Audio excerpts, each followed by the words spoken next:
ये कहानी है सूरज नाम के एक लड़के की, जो सालों बाद अपने गांव जा रहा था। सूरज का गांव छोटा सा था, चारों तरफ से जंगलों से घिरा हुआ। सूरज के गांव जाने के लिए कोई डायरेक्ट बस नहीं थी, इसलिए जिस बस में सूरज बैठा था उस बस ने सूरज को एक छोटे से बस स्टॉप पर छोड़ दिया। यहाँ से सूरज का गांव करीब 2 किलोमीटर दूर था। छोटा सा कच्चा रास्ता और दोनों तरफ से डरावना जंगल। उसके पास पैदल चलने के सिवाय और कोई रास्ता भी नहीं था। सूरज अपने हाथ में एक टॉर्च लेकर धीरे धीरे अंधेरों को चीरते हुए निकल रहा था। उसके मन में थोड़ा सा भय तो था, क्योंकि बचपन से उसे इस रास्ते के बारे में बहुत कुछ सुनने को मिला था, खास करके टकले भूत के बारे में। रास्ते में एक बड़ा पीपल का पेड़ था और लोगों का कहना था कि उस पीपल के पेड़ पर टकले भूत की आत्मा रहती है और जिसे भी वो आत्मा दिखाई देती है उसका जिंदा बचना नामुमकिन था। लेकिन इस कहानी पर सूरज का बिल्कुल भरोसा नहीं था। रास्ते पर बिखरे हुए पेड़ के पत्तों की चरचर आवाज़ इस वातावरण में गूंज रही थी। साथ ही कहीं दूर कोई जंगली जानवर बीच बीच में आवाज़ कर रहा था। सूरज उस हर एक आवाज़ को बड़े ध्यान से सुन रहा था। आसमान में काले बादलों ने चांद को पूरी तरह से निगल लिया था और तारों की हल्की हल्की रोशनी ज़मीन पे आकर पेड़ों से टकरा रही थी। तारों की रोशनी में पेड़ अपना भयावह और डरावना रूप दिखाने में कोई कसर नहीं छोड़ रहे थे।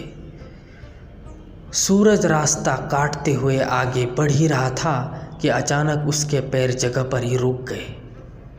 उसका दिल जोर से धड़कने लगा और हाथ पैर फूल गए। उसके सामने एक सफ़ेद परछाई थी। अंधेरे में साफ कुछ नज़र नहीं आ रहा था। तभी सूरज ने हिम्मत करके पूछा, कौन है? कौन है वहाँ?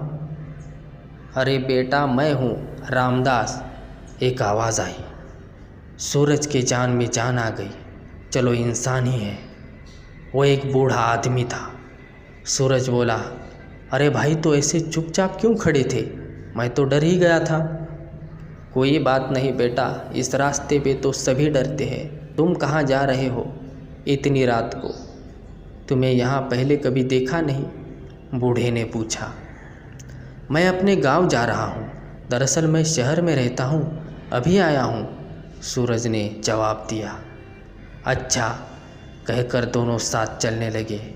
सूरज को लगा चलो एक से भले दो, अब रास्ता जल्दी कट जाएगा और डर भी नहीं लगेगा।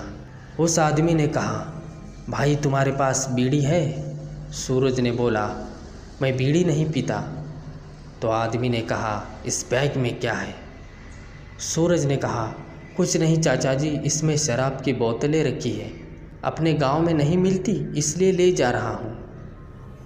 यह सुनकर बूढ़े आदमी के चेहरे पर एक अलग ही मुस्कान आई और उसने कहा, मुझे नहीं दोगे थोड़ी सी? सूरज ने एक बोतल निकालकर आदमी को थमा दी। उस बूढ़े आदमी ने उस बोतल को एक झटके में ही पूरा गटक लिया। ये देखकर सूरज हैरान हो गया। दोनों रास्ते पर चल ही रहे थे कि उस आदमी ने कहा, अब मैं आगे नहीं आ सकता। सूरज ने कहा, क्यों? आगे उसका इलाका है, कहकर वह आदमी अचानक से गायब हो गया। यह देख सूरज का कलेजा तो उसके मुंह में ही आ गया था। वो कुछ समझ ही नहीं पा रहा था। उसके पैरों तले ज़मीन खिसक गई। सूरज ने घबराते हुए उस आदमी को आवाज़ लगाई, चाचा जी, चाचा जी, कहाँ हो आप? पर कोई आवाज़ नहीं आई, ना कहीं वो बूढ़ा आदमी दिखाई दे रहा था। अब सूरज पूरी तरह से घबरा गया था।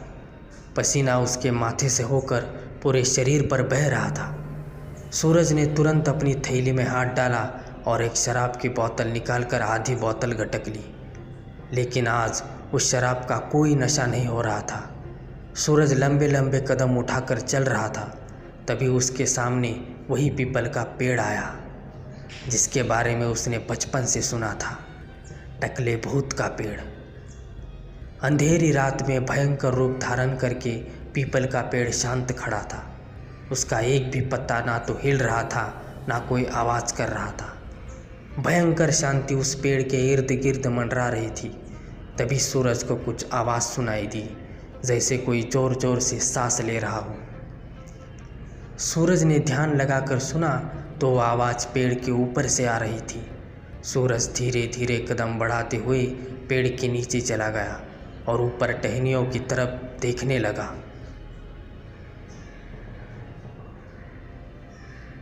तभी अचानक एक ठंडी हवा का झोंका उसके कानों पर आया।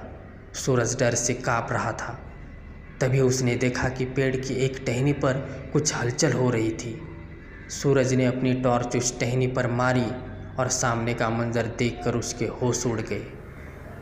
उसके दिमाग ने काम करना बंद कर दिया था और मुंह से आवाज़ निकलना बंद हो गया। उसने जो मंजर सामने देखा वो उसकी मौत ही थी।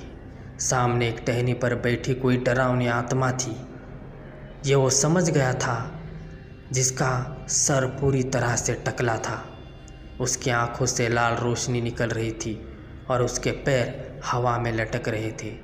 ये देखकर सूरज की पैंट में ही सुसु निकल गई। इतने में ही सूरज कुछ कर पाता, उस आत्मा ने सूरज पर जोरदार हमला किया और वो जगह पर ही बेहोश हो गया। जब सूरज को होश आया तो वो भी उसी पेड़ की एक टहनी पर बैठा हुआ था।